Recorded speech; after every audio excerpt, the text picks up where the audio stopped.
Shalom, shalom, ¿qué tal? Vamos a leer esta respuesta que acabo de escribir y saldrá publicado en algún momento en mi sitio serjudío.com. Y nos pregunta una persona: hola, gracias por la explicación. Te hago una pregunta. ¿Por qué existe gente tan perversa? Y todos sabemos que esto es una realidad. Uno escucha cada atrocidades que no te entra en la cabeza. Carita triste. ¿Tendrías desde lo espiritual una respuesta a esto? Gracias. Y acá está el link al video donde está este comentario. Y le contesto a la persona: Shalom, el Eterno te bendiga y te guarde. Su pregunta toca el corazón de uno de los dilemas más profundos de la filosofía y la llamada teología: la existencia del mal en un mundo creado por un Dios justo y benevolente.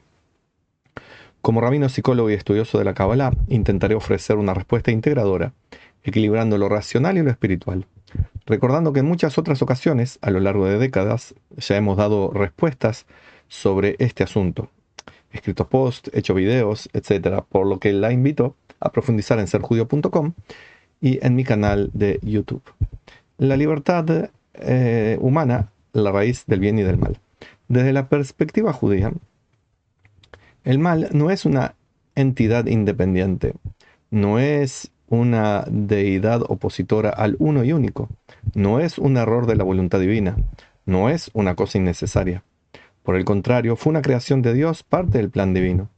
Entre otras cosas, porque permite como consecuencia de la posibilidad del mal, la libertad de elección que Él otorgó al ser humano. Más allá de esto, muchísimo de lo que nosotros como humanos llamamos mal, no es otra cosa que la carencia de lo que consideramos bien, sea esta falta mala en sí misma o no. Por supuesto que, atendiendo a su pregunta, cuando es carencia de bien es notoria, voluntaria. Cuando esa carencia, después lo corregiré. Cuando esa carencia de bien es notoria, voluntaria, atroz, como los actos genocidas de Hamás y sus socios de Oriente y Occidente, necesariamente debemos preguntarnos: ¿cómo puede ser que haya gente que opta por ese camino demoníaco? Muy bien, les voy a explicar rápidamente lo que acabo de leer.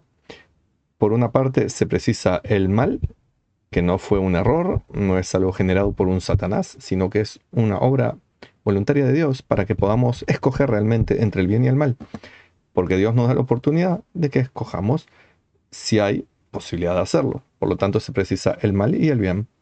Por otra parte, no sabemos lo que es el bien si no existe su contraparte, que es el mal, por lo cual es necesario que exista el mal.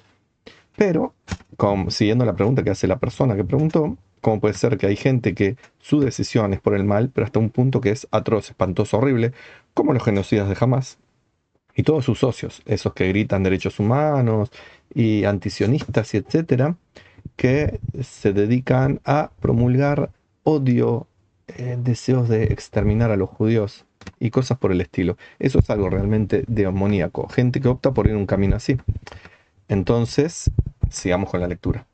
Pero antes de profundizar en estos verdaderos demonios, la gente que elige hacer el mal de una forma horrenda, estos demonios que no tienen cola ni vienen de un mágico infierno, planteemos las cosas de manera más cotidiana, de ese mal que nos suele quejar y no es tan grotesco y abiertamente carente de cualquier tipo de divinidad. O sea, el mal que padecemos habitualmente no es ese de Hamás, gracias a Dios, ni los socios de Hamás, los aliados de Hamás. Tenemos el mal más habitual, lo que nosotros llamamos mal. Siguiendo lo que dice la Torá en Devarim, Deuteronomio 30:19, donde Dios declara: he puesto delante de ti la vida y la muerte, la bendición y la maldición. Escoge pues la vida.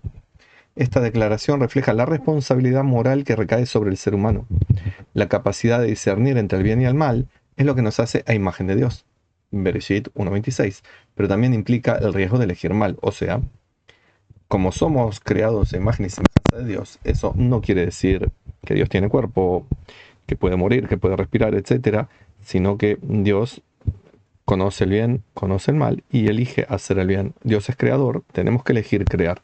Tenemos que estar alineados con esta imagen de Dios que somos realmente la Neshama. Por lo tanto, Dios nos dice: les puse a ustedes la oportunidad de hacer lo bueno o de hacer lo malo. Elijan lo bueno.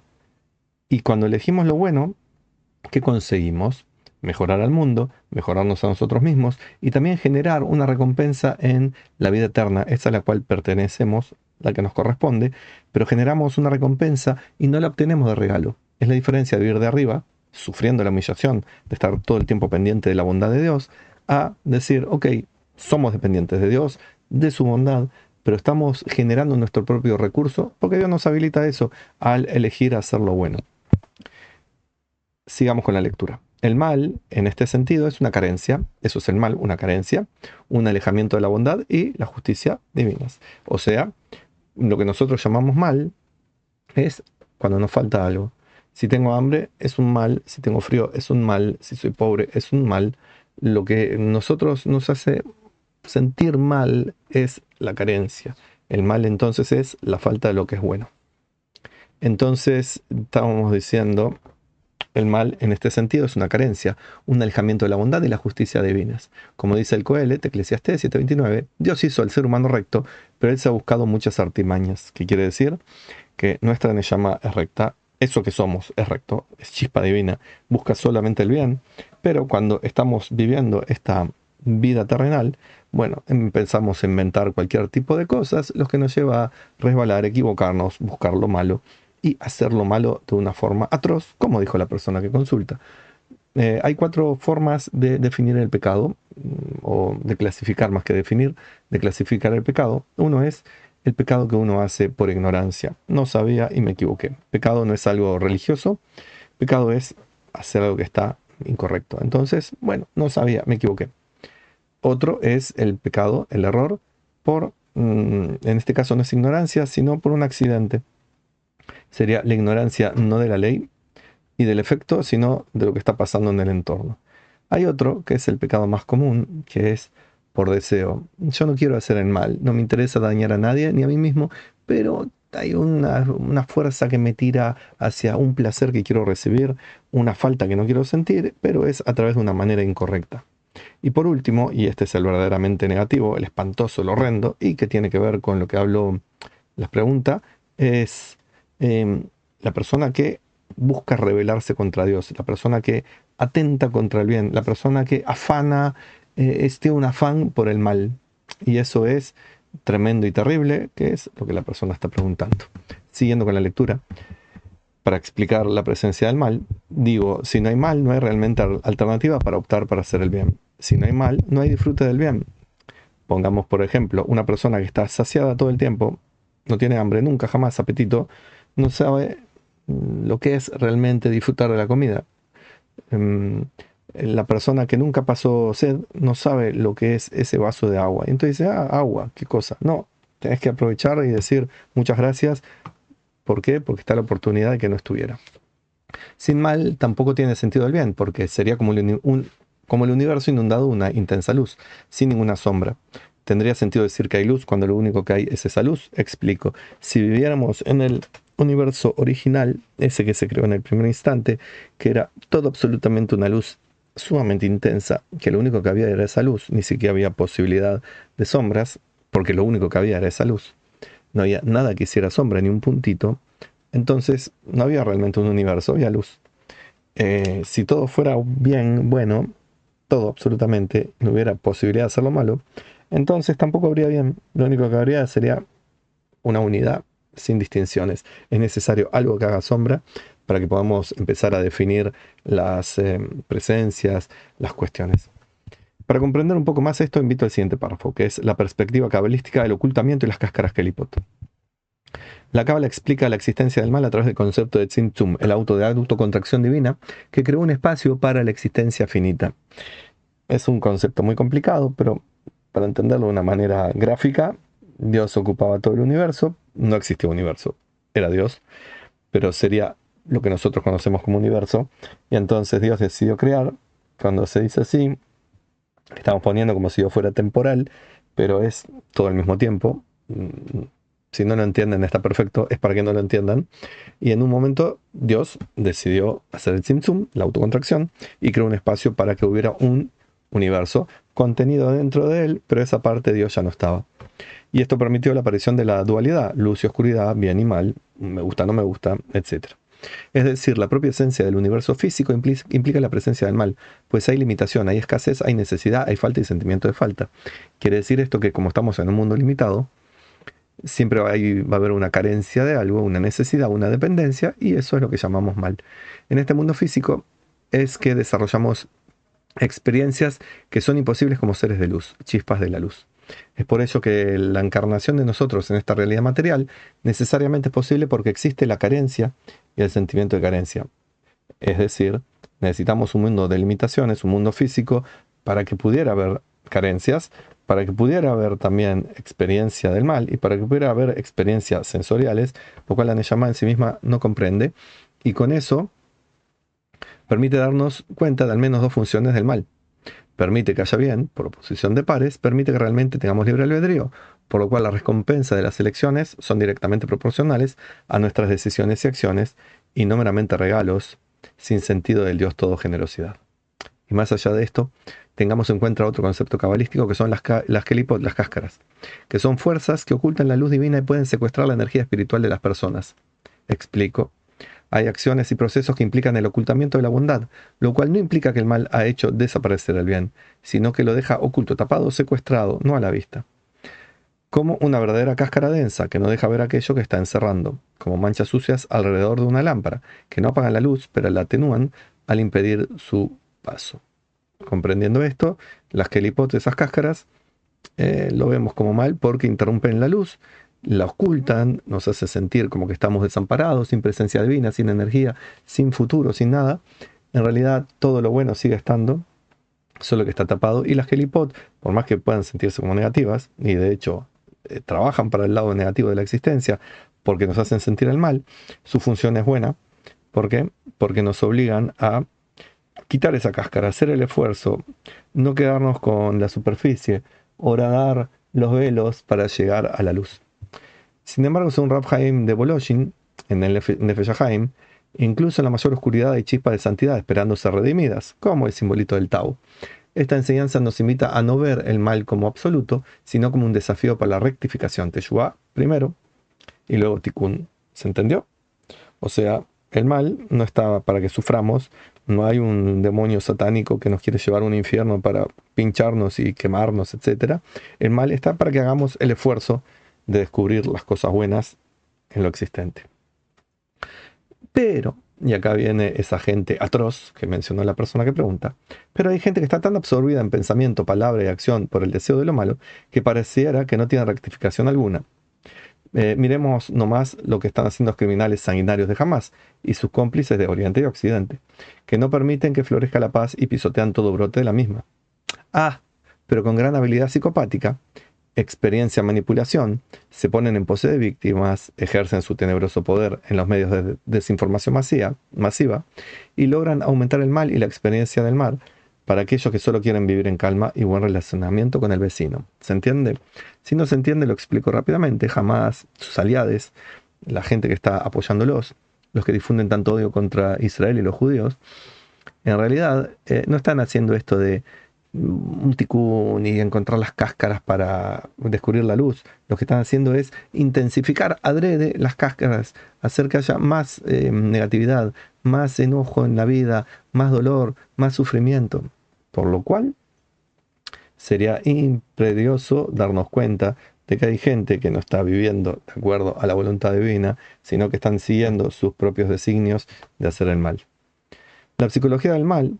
¿Por qué personas normales, entre comillas, cometen atrocidades? Como psicólogo entiendo que el mal no siempre surge de una maldad intrínseca o de factores endógenos, genéticos, congénitos, accidentes neuronales, etc., sino de procesos psicológicos y sociales. Quiere decir, hay gente que está diagramada por su cablerío interno para hacer el mal, los psicóticos, por ejemplo. Pero tenemos otra gente que a través de procesos psicológicos y sociales hacen el mal, por más que están preparados para no hacerlo. Entonces recurren o hacen esto por estos mecanismos de deshumanización, porque perciben al otro como menos que humano, y entonces justifican el daño. En este ejemplo lo podemos ver en la Shoah, en el Holocausto, con la esclavitud. Por ejemplo, los nazis decían, los judíos no son personas, la esclavitud, el esclavo no es persona. Y el conjeturar y afirmar que el sionismo es demoníaco, por ejemplo, son todas formas de deshumanizar, y entonces se tolera que se hagan cualquier tipo de barbaridades en nombre de vaya a saber qué principios. Luego está también el miedo y el trauma. El dolor no procesado puede convertirse en violencia, provocando que se repitan eventos terribles o vividos como tales y que se ejercen luego sobre otros. Esto quiere decir que hay gente que sufrió traumas en la niñez o de grandes, que no pueden procesarlo porque no hacen lo necesario para lograrlo y sin tener todo el cablerío mal en su cerebro. Sin embargo, porque siguen atrapados por el daño recibido, provocan el daño a otras personas, lo cual genera un círculo, una espiral terrible. Y luego está la banalidad del mal. Hannah Arendt describió cómo personas comunes pueden cometer atrocidades por obediencia ciega, apatía o conveniencia. Lo estamos viendo muchísimo en tantos occidentales que dicen interesarse en los derechos humanos, que sin embargo aplauden y alientan el genocidio del pueblo judío, la erradicación de todo vestigio judío en Israel, etc. Gente que banaliza el mal, aplaude el mal, les conviene el mal, son apáticos ante el mal, y entonces se ponen del lado del malo. Sin embargo, esto no exime de responsabilidad. La Torá advierte en Shemot, Éxodo 23:2, no sigas a la multitud para hacer el mal. Ni siquiera uno debe seguirse a sí mismo para hacerlo, el mal, y mucho menos fabricar mil y unas justificaciones, tales como los asesinos seriales de Hamás y sus cómplices hacen. Especialmente los que, disfrazados de interesarse en las pobres víctimas palestinas, incentivan un genocidio no solo contra el pueblo legítimo dueño de la tierra de Israel, los judíos, sino contra todos los judíos del mundo y aquellos que osen manifestar su apoyo a la agredida patria judía. Respondiendo al mal, acción y reparación.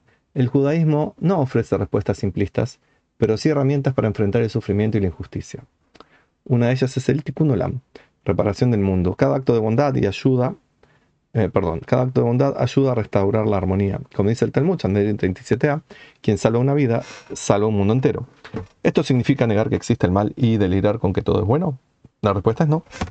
El mejoramiento del mundo implica estar atento y cuando es razonable, entonces poner la otra mejilla. Pero en modo alguno es habilitar a los malvados a que sigan desperdigando su odio por el mundo. Así que hay que ser un Tikkun Olam y dejarse de pamplinas. Tikkun Amidot, reparación interna, es trabajar en nuestro propio desarrollo espiritual y moral. No podemos cambiar a nadie, en verdad, apenas hacer el intento por cambiar un poco nosotros mismos. Y este es el único cambio de personas posible, cambiarnos a nosotros mismos. Y el Tikkun HaNefesh, restaurar el orden dentro del caos. Dice Dios, eliminarás el mal de tu tierra, de tu interior, Devarim 17:7. Lo que implica una responsabilidad activa para encontrar las chispas de santidad y liberarlas, borrando la influencia de las kelipot, instaurando un mundo donde prime el shalom, por medio de pensamientos, palabras y acciones que conjuguen armoniosamente la bondad y la justicia. Y para finalizar, una nota de esperanza. La historia judía está llena de resiliencia. Como dice el Midrash Teilim, el Mashiach vendrá cuando el mundo esté lleno de injusticia, para que su llegada sea necesaria. Ese es uno de los modos por el cual será la época mesiánica. Sabemos que el mal existe no por error, no por voluntad de un demonio, no por acción satánica, sino para lograr imponer el bien a través de nuestras elecciones y acciones. Dios está del lado de aquellos que construimos Shalom, no del de Hamás y sus aliados. El mal puede parecer poderoso, pero la luz de Dios siempre prevalece. Aunque la oscuridad parezca cada vez más densa, es la luz, la que estuvo en el origen, la que prevalece y la que finalmente estará. Una luz de vida que genera las sombras, los claroscuros, para que de esa manera exista la diversidad dentro de la unidad. Así que, en tiempos tan difíciles, donde los malignos parecen superar todas las barreras de contención, tengamos confianza y actuemos para hacer de nuestro mundo una mejor residencia para la divina presencia. Como enseñó Rabbi Nachman de Breslav, no desesperes, porque incluso en la oscuridad más densa, Dios escribe con letras de fuego, yo estoy contigo. Así que con afecto y esperanza, deseo que tenga un excelente día, con la luz del Eterno brillando sobre su vida. Shalom y bendiciones.